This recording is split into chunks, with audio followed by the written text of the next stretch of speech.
Hello, and welcome to Impact Ed. I'm H.D. Chambers, Superintendent of Schools for Alief ISD, and thank you for joining us today.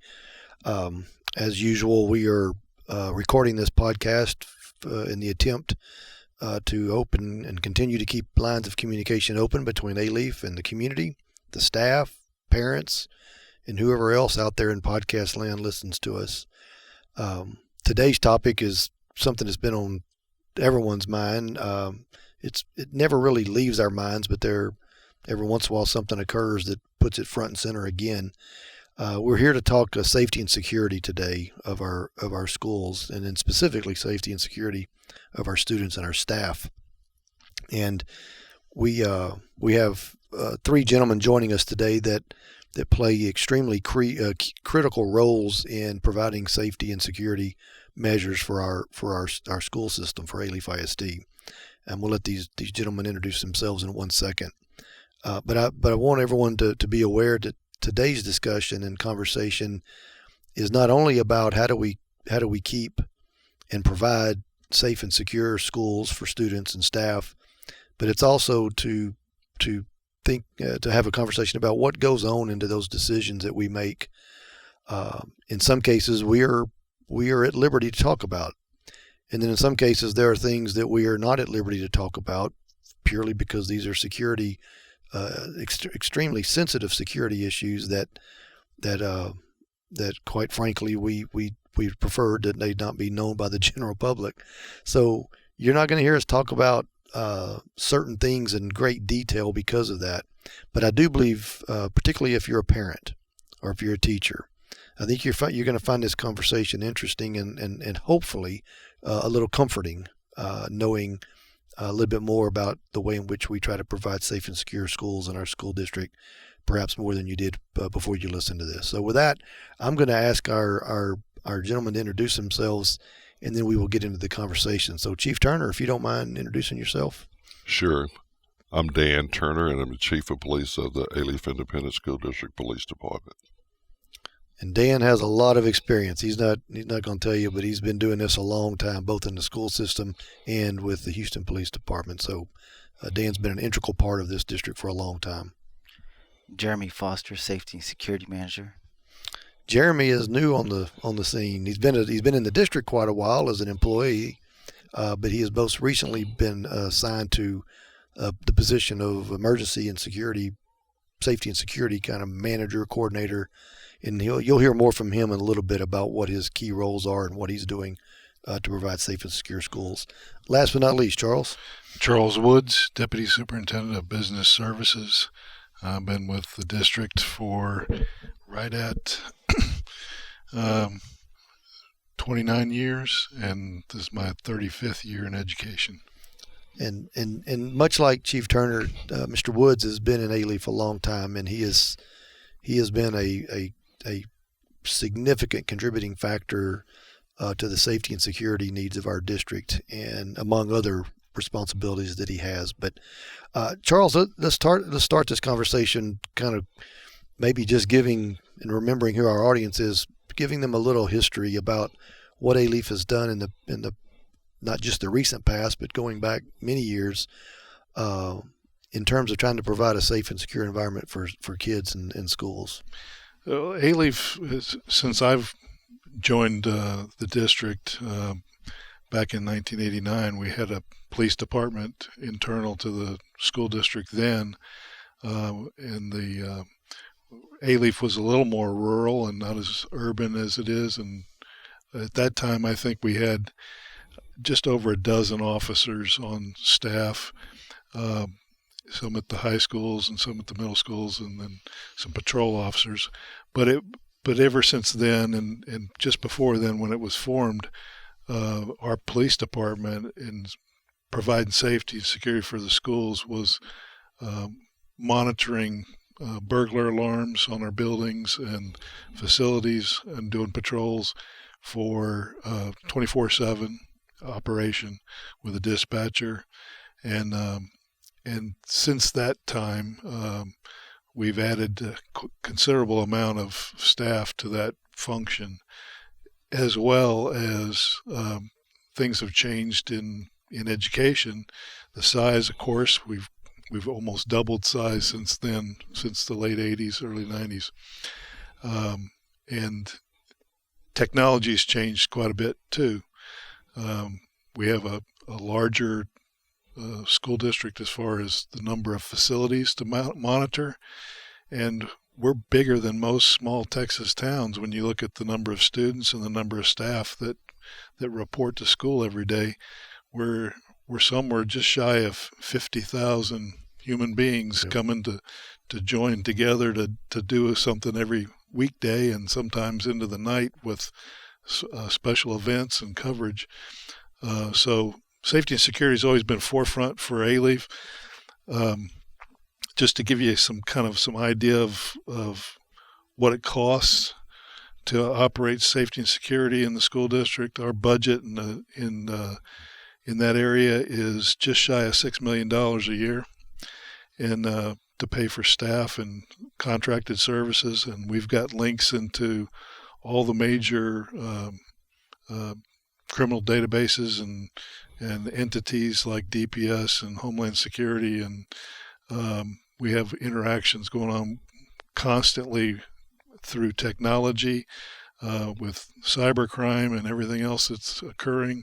It's a 24/7 operation to monitor all the potential problems, but not only that, just the monitoring the facilities, their safety, whether or not there's buildings are secure, and so over the years we've had a number of huge investments to further that technology. In the late 90s, we put classrooms, we put computers in every classroom. We also put telephones in every pod, at least, of every classroom building.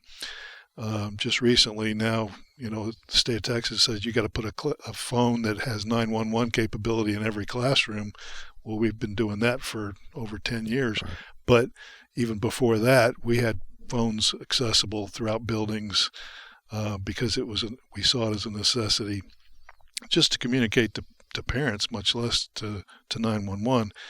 But we've the tragedies that came around with being Columbine first was one big one. This district spent a considerable sum to add additional monitoring of our campuses, and we've got just to throw round numbers at it. Our police department and system monitors over 3,000 CCTV cameras with recording.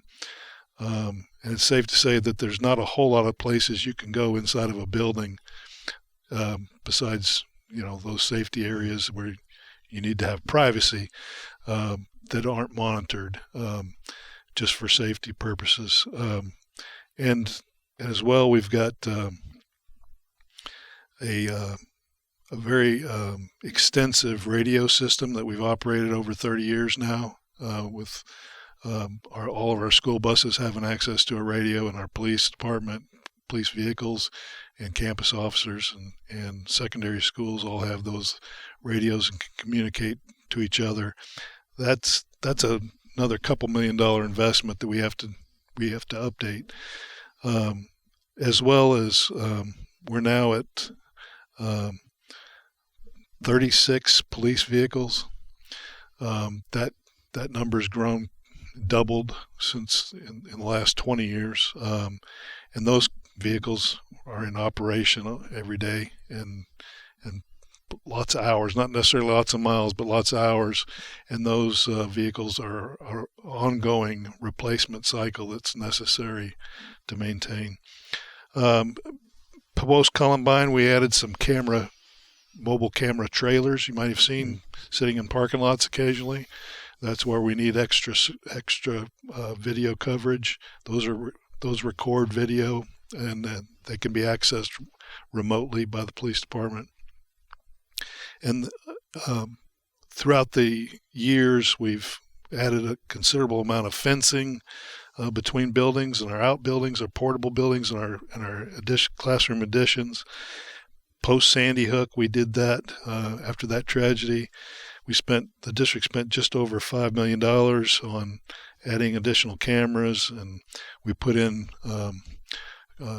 card access locks. We put in locks that allow classrooms to lock doors from the inside for safety. And then the fencing between those portables and those main buildings to try and provide safety traversing back and forth, especially on our elementary campuses, and that's an ongoing maintenance issue as well. Trying to, the building is the hub of the community. This elementary, especially with playgrounds that are used on the weekends and by neighborhood kids and kids that go to school. And so it's a delicate balance to have a school be a center of hub of activity, be a safe environment 24/7, as well as not make it look like a prison style facility with big iron fences and so forth, and be out of access of kids off hours. And so then we in our last few bond referendums, we've added a considerable amount. In our 2015 bond referendum, we installed vestibules inside the front main entrance with mechanisms to allow people to buzz in and out and so forth, and panic buttons and alarms. And these were all things that we were doing in relation to things that had happened in the past. But now it's more of a recommended requirement for school districts to do that. We've been kind of hopefully keeping up with, if not trying to stay ahead of where the technology can help our police department monitors the safety that's going on in the buildings. So in the 2015 bond referendum, we spent just over $12 million. And then on our 2021 bond referendum, again, we went back and looked at safety, and we've got earmarked another just under $40 million to secure libraries and cafeterias and open areas in the building. And secure meaning, having some walls in place and give some safe space to those open areas that had been more open and wide open to a front door or a person on campus that's not supposed to be there. So we've added expanding the police department and video intercom systems that are coming to the front doors of buildings, and more cross-corridor doorways that lock automatically and stay locked. And so this is all in an ongoing effort to make layers of security to those buildings, but still make them functional, keep them functional as a school building should be, and is open as much to kids and their ability to get where they need to get. Right. Classes. That's always been the balance, the delicate balance, is trying to. Schools are open, welcoming, unalarming to people, but at the same time they're security fortresses, and sometimes it's a delicate balance. Chief, you've been doing this a long time from the law enforcement side. Charles just kind of went through a laundry list of investments this community and district has made over the last 2 or 3 decades, with what happened in Uvalde, and it's, I don't know if it's unfortunate, it's just a reality of life that it tends to take tragic events to wake people up every once in a while. And Charles mentioned Columbine. There were school shootings prior to Columbine, and there have been school shootings since Uvalde. So typically, as part of human nature, we tend to react to the most recent tragedy as it relates to this topic. Talk a little bit about from your perspective, what is going on now? What do you see as the types of things that you feel good about from a police perspective in terms of safety and security, not only just for Alief, but just in general? Well, in total general, life situations have changed, and we have to change with those life situations. So as a police officer, especially in a school district, Traditional policing is enforcement. Your day-to-day duties is to go out and make reports, write tickets, and make arrests and file charges. In a school district setting, we're not in the enforcement mode. We're in the proactive mode and intervention. So we come into a school setting and we work well with students and staff. We're not there to write children citations, to hinder the parents having to pay tickets. We're not there to file charges on them. We're there to help the staff guide them and maintain them with great activities every day, like you want kids to come to school and have a good time. Mm-hmm. And to help do that, we have to have safety procedures in place. And I've been at Alief almost 30 years, and we've always had good safety procedures in place. And as Charles mentioned, we have grown dramatically. Like I have over 45 officers now. And in the backbone of most police departments, their patrol division is the backbone of the police department. In a school district setting, the campus officers who work with the campuses are the backbone. So we identify what the needs are on campuses, and that's how we determine the number of police officers or the number of security interventionists or whatever that needs to be on these campuses. We have very large high schools. In order to maintain a safety environment in those high schools for everyone, we've added additional officers, and several years ago we added K-9 officers with vapor dogs to the campuses. And those officers work well. Those dogs are not mean. They're there to identify illegal contraband. And that's the reason we put them in there, because we don't need contraband in our schools. We just don't need that. So we have the type of cameras and kids talking to us, and the police officers always being available to talk to kids and to be in a proactive mode with them. We also monitor the doors. We look at the cameras, see what's going on. The officers are part of all activities on campus. They're part of all activities after school. And the most important thing is the same officers show up at the same schools every day, so the students are familiar with the officers. So we don't have any kids to come in our schools and have to be afraid of the police officer or what the officer's going to do. The officer is always there to be an impact, a positive impact for students while they're there.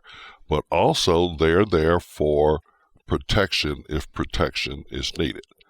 And our officers come from all walks of life. Several of them have retired from different organizations and have come to Alief as their second career, and they're interested in working in the school district. Everybody who wants to be a police officer does not make a good school district police officer.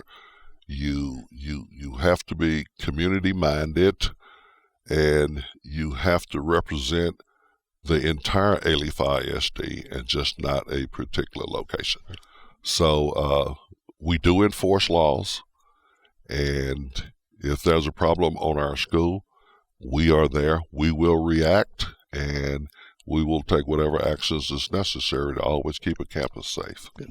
One of the observations that I've made since I've been here in my role is that, and for parents, I think parents would appreciate this, because what's on parents' minds right now are kind of what went down in Uvalde, and every parent in the United States of America is wondering about their own school district or their kids' own school. And one of the things that I have observed in Alief with our police department and the way in which we approach safety and security is we want students to be comfortable with law enforcement. We don't want them to be scared of them. We don't want them to be fearful of them. We don't want them to be intimidated by them, so that if something bad were to happen, most kids know about it. they have an idea of what's going on. Yes. Particularly older ones, and we have a tremendous amount of credit to you and your department and your officers, because they have developed relationships and trust with students that are so strong that students will come up and tell that officer, hey, so and so is getting ready to do this, or so and so this is happening, or I heard this, or on social media, this was on social media today, and effective proactive ways of dealing with potentially stopping bad things from happening in schools, in large part, can be prevented with just that simple relationship that's been built. And I want parents and community members that are listening to this to know that this district works really hard. It's very intentional. It's a very intentional thing, so that the eyes and the ears, as Charles mentioned, we got 50,000 sets of eyes and ears and people paying attention, and it's really hard to get away with things, or it's really hard to plan things without somebody knowing. And if that person who knows is willing to talk and let us know, that's how bad things are prevented from happening. I like to say that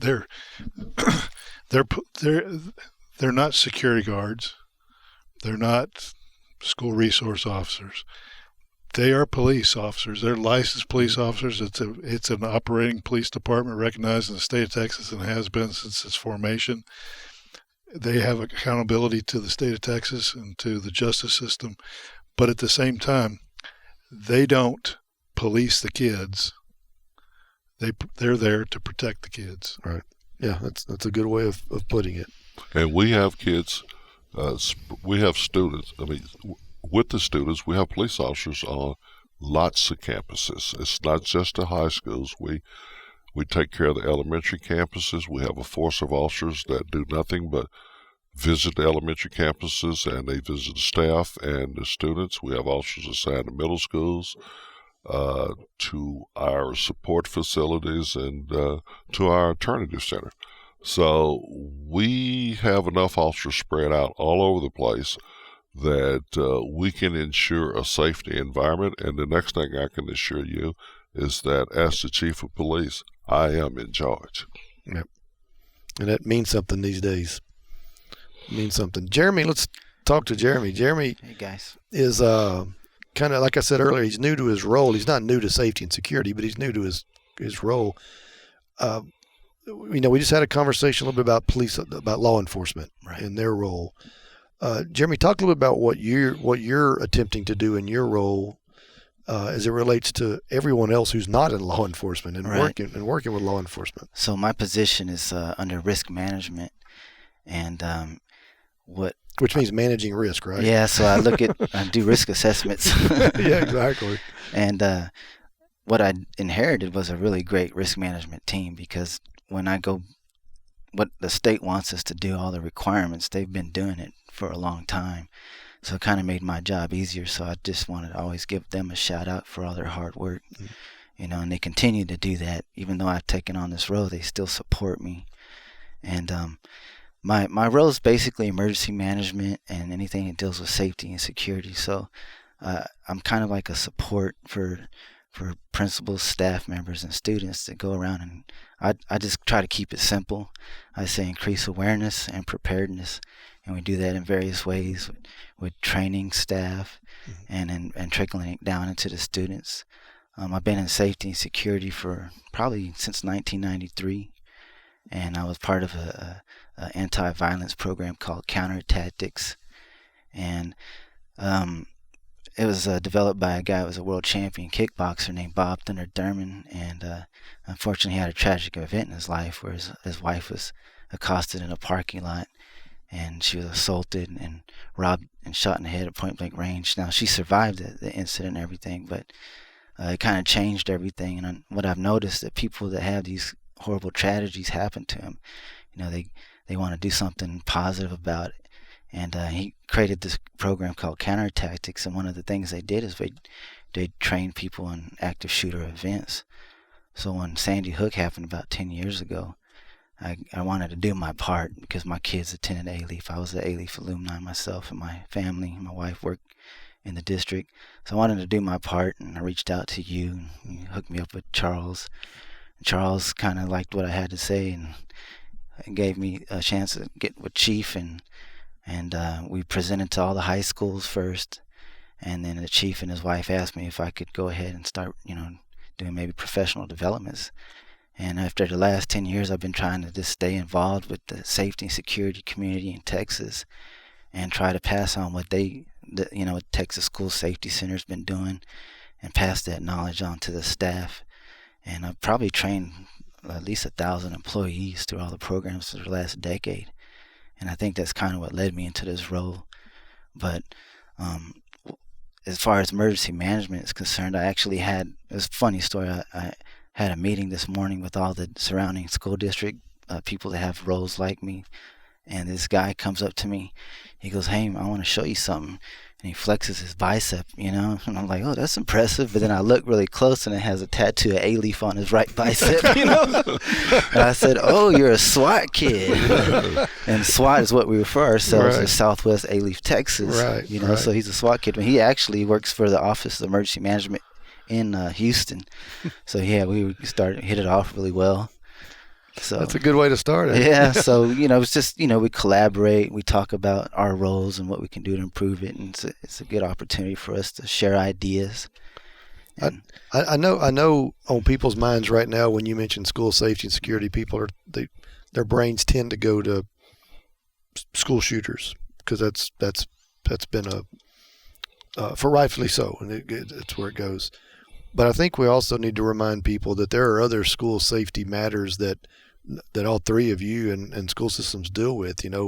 That title, safety and security coordinator manager, there's a lot that goes underneath that. Ice. Yeah, you got weather. Hurricanes. Yeah, you got hurricane, ice, tornadoes, weather, weather the list events. is really long. Yeah, the list gets and it gets longer. Yeah, and I don't know what. Again, I know Chief's been doing this for a long, long time on the law side, on the law enforcement side, but for people that aren't in law enforcement, attempting to put plans together, where do you draw your resources from, Jeremy? I mean, where does? Fortunately, the state, has that Texas School Safety Center, and they've done a really good job. I think there's one of their sole missions is to just be able to train people like me and staff within all the school districts in Texas on how to deal with different types of emergency. And they basically lay out the template for us, all the training programs. And I've just been going and attending those programs and then taking what they teach me and pass it on to our school district. Yeah, we'd experienced just about everything, I think, in the last 30 years. Mm-hmm. We hadn't had a pandemic, but now we've had that too. Right. Yep. And one of the things, just going back to the Alief Strong thing, is like when we went through Harvey, it was just, and I've lived in this community all my life pretty much. I grew up here. It's just to see how resilient we are as a community and how we pull together in tough times and help each other out. And to me, from what I've learned and what I believe so far, is that's what safety is really about, is just people taking care of each other, looking out for each other. And that's the way I try to approach people, as a support. If you need something, I'm here to help you get through this. I don't have all the answers, but we'll figure it out. Yeah, he said something yesterday I think was pretty profound, but I don't know if he realized he said it, but probably not. It was that a lot of his job is to continually keep it top of mind for people that safety things, related events could occur, and for them to have talked about it and at least learned about it ahead of time, thought about it, so that when something does happen, they have the confidence to react appropriately and do something about it and fix the situation that they're in. And we've had that happen, like with setting up shelters and reacting to getting people food and water and vaccinations and all kinds of situations, getting out of freeze, power loss, tornadoes and hurricanes and so forth. But to constantly remind people of all those situations, that we continually to drill and remain vigilant.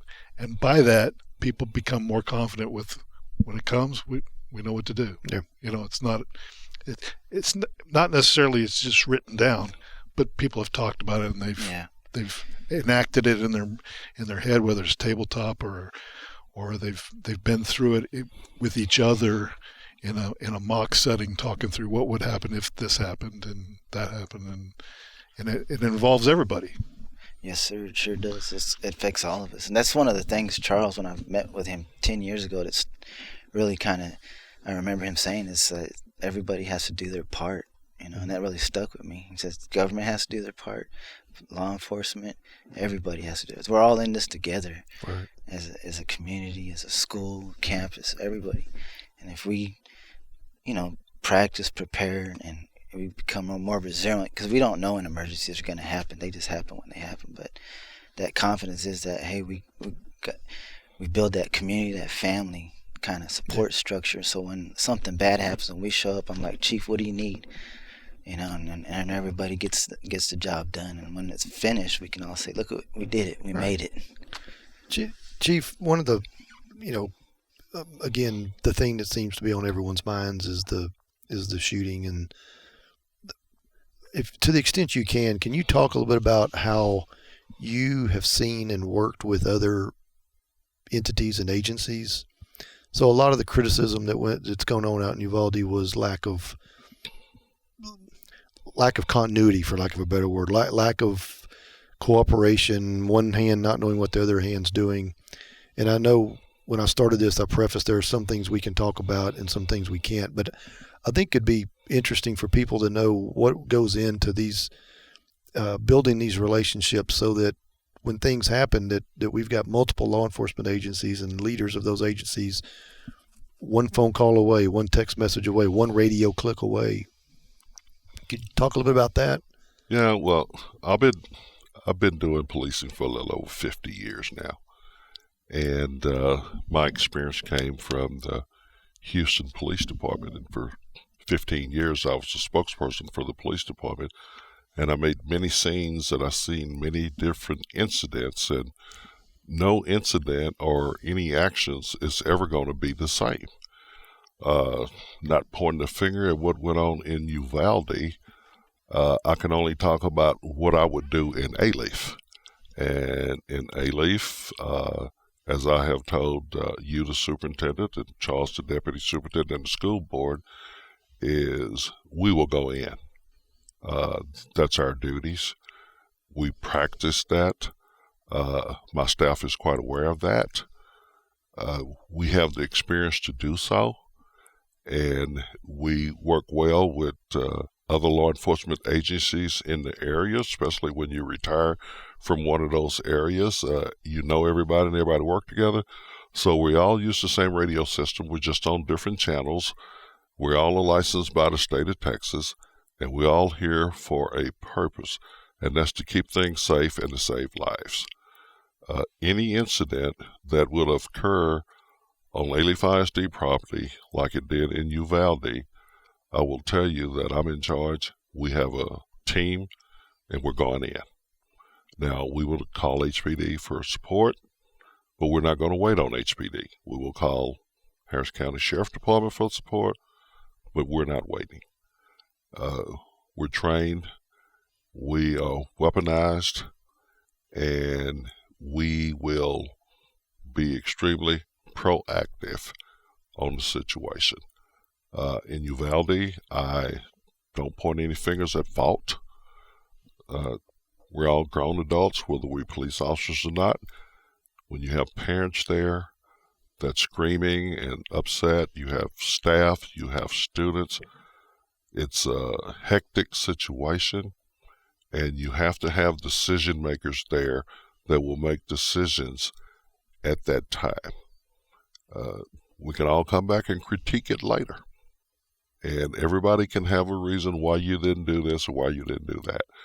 But in Alief, our reason is going to be that we went in and we did the best that we could at the time that it happened. And I think, as most community members and parents in particular, I think that's what they expect out of a school system, whether it's the police department as a part of what we're talking about, or any other environment where when a mom and dad put put their child on a bus or drop them off at school, the last thing on their mind should be whether they're going to come home or come home safely. And by having this conversation for the Alief community, I'm hoping that they're not only are they hearing from some of the people, not all, but some of the people that lead our response to that responsibility, but they get a little inside glimpse about our mindset and our approach. The training that you guys have gone through, particularly obviously in law enforcement, and Jeremy, just in your experience, the training that y'all have gone through, it's not one of those things we publicize on. We don't publicize it, and there's a reason why we don't publicize it. And there's a reason we're not talking too much in detail about it now. But there is a significant amount of preparation and training that goes into this, and I think that's why a lot of people were disappointed in what happened. Yes, is because everybody knows the training that took place, that this scenario or this kind of scenario has been prepared for. Well, Alief was home to me prior to me being employed by Alief. I had 3 daughters that started their school career here and have graduated, and 2 of them are teachers that came back and they taught here prior to doing other things in their life. So I was a part of the Alief family before I became a police employee here. So I've seen the school district grow. I've seen what it grew into. And one of the things that I always noticed about Alief School District was it was always a safe environment. The schools were always safe. And anything that you heard about Alief, they said, oh, you work for the Alief School District. There's nothing but crooks and gang members out there. Well, no, that's not so. Things that happen in the neighborhood is away from Alief. The media associates it with Alief, but it's not the Alief School District. Right. Yeah, I've been in the community for a long time. Grew up here and seen it change and develop, but I totally agree with what Chief just said. Is the school district is really evolved into, I mean, even this building we're in, it's just amazing, the opportunities that we give these kids here. And I think we've really invested in one of the things that can really secure our future is our kids. It's all about the kids. Mm-hmm.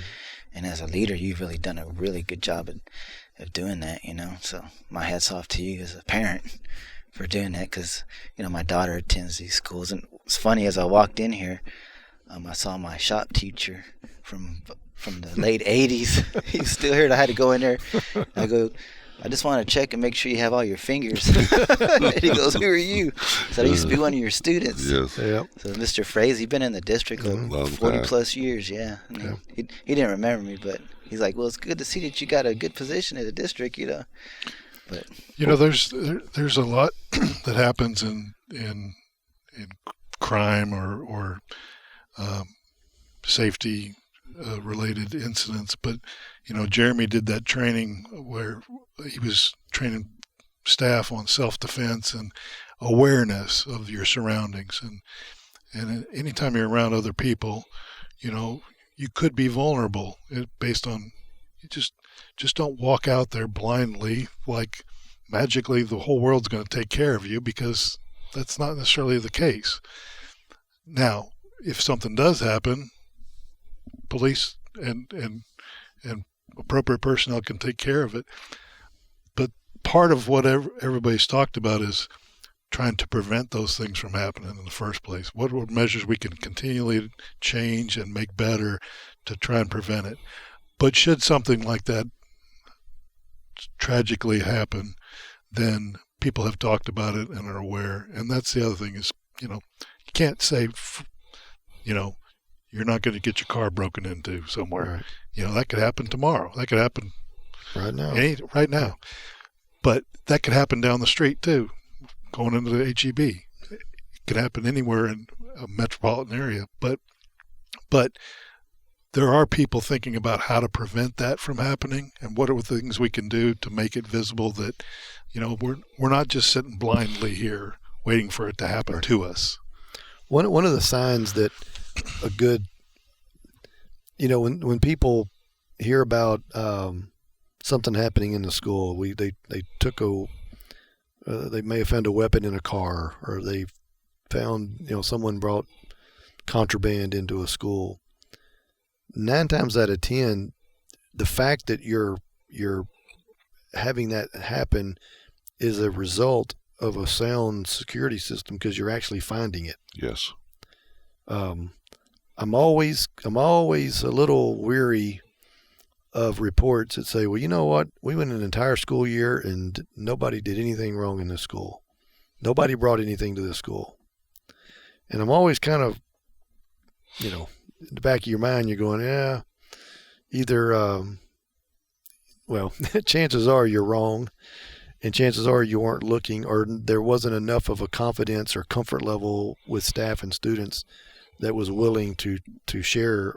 You see something, say something, do something, kind of thing. And that going back to something we talked about earlier, I've always been really proud of this school district that those were involved and responsible for law enforcement and providing safety and security has built these relationships, because I'd much rather know about these incidences and these situations because someone told than I would not to know. And I know that, sometimes people get oh my God, I can't believe they did this, or there's this happened, or they found this. Well, be glad that we did, because the fact that people are willing to talk about it. And students, as you know, Chief, students police their own school. Yes, they do.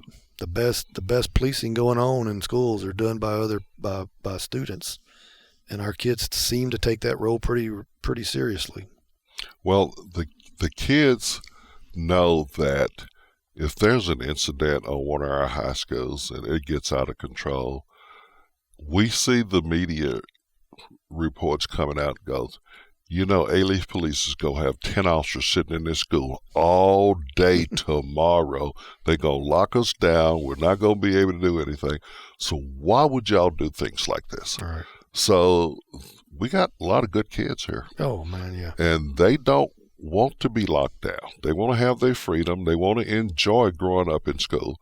And they're our best advocates. Right. So, something we haven't talked much about, and I know this is not any of our quote-unquote our area of expertise, but a lot of attention's been given to mental health, mental wellness, and trying to identify, what are the characteristics or what are the behaviors of students who might carry out, these tragic types of offenses. And I think it's important for parents in the community to know, and the staff to know, that not only on the law enforcement or the safety security side, there's a lot of cooperation and coordination going on with our counseling side. And Dr. Baldwin has been on Impact Ed several times, and counselors and our mental health and wellness experts have. I don't know if you guys, what your take on that is or what your thoughts on that is, but going back to the comment made, this is everybody's responsibility. This is not just one group's responsibility. The amount of work and time that we've put into trying to provide some help and relief to people who are going through difficult times and difficult situations, or us identifying them before, if they're not willing to self-identify and seek help. Well, from a police standpoint, we've been dealing with mentally ill people for years. It has come to the forefront like a lot of other things have come, so it's all about more and more training. So everybody now is phasing into, we need to train everybody how to identify and deal with people who may have mental illness. So stress can cause what you would identify as mental illness. A problem that occurs at home that comes to school can turn out to be mental illness. So what we see is training the school staff and administrators and having good counselors. It become a team action, so we all work together to identify the teachers. Johnny is not his usual self today. Mm-hmm. Well, we just don't say, well, that's just Johnny. Right. If Johnny's not his usual self, somebody's going to talk to Johnny and ask Johnny what the problem is. And that's working quite well with us. There's help from the city and the county, And we utilize all of that help to help one another is what it comes down to, because we just can't do it by ourselves. Right. And we've got community in schools. We've got partners. Yep. And the other thing I'd say is that unlike a lot of places, I think that not only the staff but the students themselves are very compassionate towards each other. In other words, by this melting pot of all these different cultures, there's a lot of understanding about between each other. What's might be hurting somebody is not something I want to engage in, because generally speaking, most everybody loves the fact that it's so diverse, that it's that many different cultures coming together with lots of problems. I mean, none of us are immune to having problems, Right. and how you deal with it. And so I think our kids know that they can go to just about anybody with about any kind of problem, and it's not going to be a retribution and a punishment and a ticket but it's like you can trust and talk to your teacher, you can trust and talk to a hall monitor, you can talk to communities and schools or counselors or the principal or the police officer. Yeah, and you don't have to keep it a secret. It was back years ago, nobody wanted to identify that a family member had mental illness. So it was kind of just put back in the house. People stayed in the house, and that's where you stand. So now we have treatments. We understand the impact, and we work toward a means to the end besides just sending a student home and say it's the parent's problem now. Right. That those days you're exactly right. That if there's been one significant fundamental shift in the role of schools in the last decade, it's been the mental health component of it. And I know, I'm sure Charles remembers, Dan, you may remember, I don't. We had a gentleman who wrote a book that the name of the book is Schools Cannot Do It Alone. Yes. And he showed a decade by decade, going all the way back to the early 1800s, whenever our country was just being founded and the school system was being developed. And on this, each decade would be little bullets of these are the things the schools are responsible for. In the early 1800s, there's 2 or 3 bullets. That was it. Yes. And you just progressed over the next 150, 175, 200 years, and that list is long. Well, the one thing that has really that's been added to that list, perhaps more significantly than anything else, has been dealing with the social and emotional well-being of children and of staff. And it's another layer of training, as you mentioned earlier, and it's another layer of quite frankly, without the money, the finances, resources to hire the kinds of people and the quantity of those people to deal with a small town or a large town like ourselves. So we're gonna wrap this up. I don't know if there's anything that you'd like to leave. Any one of you 3 guys want to leave before we wrap up, but I want to give you a chance if there's anything that you'd like to share as we wrap this up. Well, from a police officer perspective, I would like to offer my department's assistance to any family member that has a concern that involves Alief ISD to please contact us. It don't have to be the police department, just contact us. And we have enough resources to assist those families, and if we don't, we have the referrals that we can refer those parents out to get them help for their children, because what we want is the kids to come to school. Yep. So we need the kids to come to school, and we feed kids, we give them medical assistance, so we want to give them, the parents, the assistance, to have an outlet to talk. And if they call me, I'll talk to them. That's the truth. Jeremy, do you have anything you want to share? I just, as a parent, with kids in Alief ISD, I just want to say to other parents and people that have their children attending Alief schools that I'm really confident in our schools as one of the safest schools in and it's of all the districts in Texas, because I collaborate with other districts, and I always am amazed of how far ahead we are in terms of safety and security and what we have and been doing even before it's a requirement, So. Well, good. I like hearing that from your parent, wearing your parent hat. Okay, I'll take that off. Mr. Woods? I would just say that from my experience, there's very few entities that has the connections that this school district does with all the other entities of assistance, whether it be from a law enforcement standpoint, all the way to the federal level, to counseling and community services that can help all facets, like Dan said, like Chief said, that we've honed that over the years and treasured those relationships with the county, the city, the state, the nonprofits, the faith-based groups, and people in the community that do something well, right, and we can refer them. So this district is like no other. It is. I'll wrap it up, and I'll say this about it. We spent the better part of 45 minutes talking about what we have done, what we're trying to do, what we pay attention to, and with all of that, we would all admit that we don't have every single base covered. There's blind spots. There's errors in judgment sometimes. There's all these things that could possibly go wrong. But I agree with all three of you in the sense that as it relates to being prepared, there is no organization that's out preparing us. There may be others who are preparing just as hard as we are, but they're not out preparing us, and they're not out thinking about it.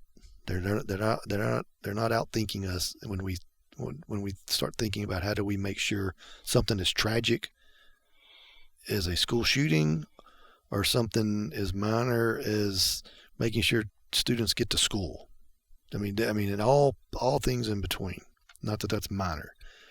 But one of the ways as a superintendent I've felt some level of comfort in knowing that what we were doing was having a positive impact was every year I have a student advisory committee, and it's high school students. And every year one of the questions I would ask them is, do you feel safe? A simple question. When you go to school today, do you feel safe? In 12 years of being here, I have never had a student tell me they did not feel safe when they went to school, ever. And they would have. They were not, and then we would talk at length about why they felt the way they felt. And I always took those responses from those kids and the comments that came after that response or that answer to the question as a sign that what Chief, you and your law enforcement department has been doing is working, what Mr. Woods and the board and the district has been doing in terms of trying to provide safe harbor for these students. Jeremy, I don't know you, not you personally, but people like yourself who were in the district providing some type of service to our staff, it told me that people, it was working. Because feeling safe is in some cases is as important as being safe, and being safe is going to allow you to feel safe. And so to the community and to parents and to staff members, I hope every day when you wake up and you come to work, and students when you get up and you get on the bus or you drive or you walk or whatever your parents drop you off, whatever you get here, I hope that you feel safe when you walk in our school doors.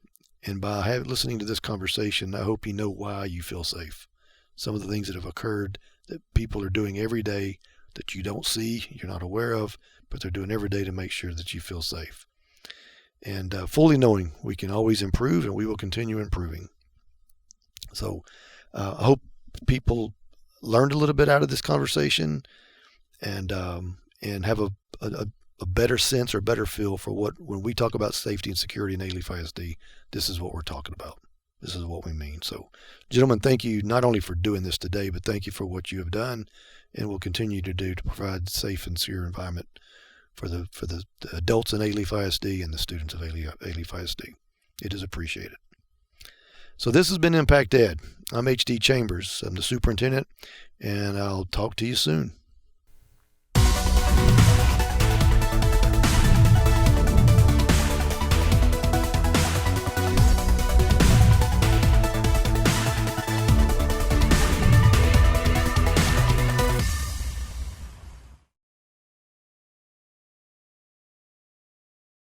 This has been an AMP production.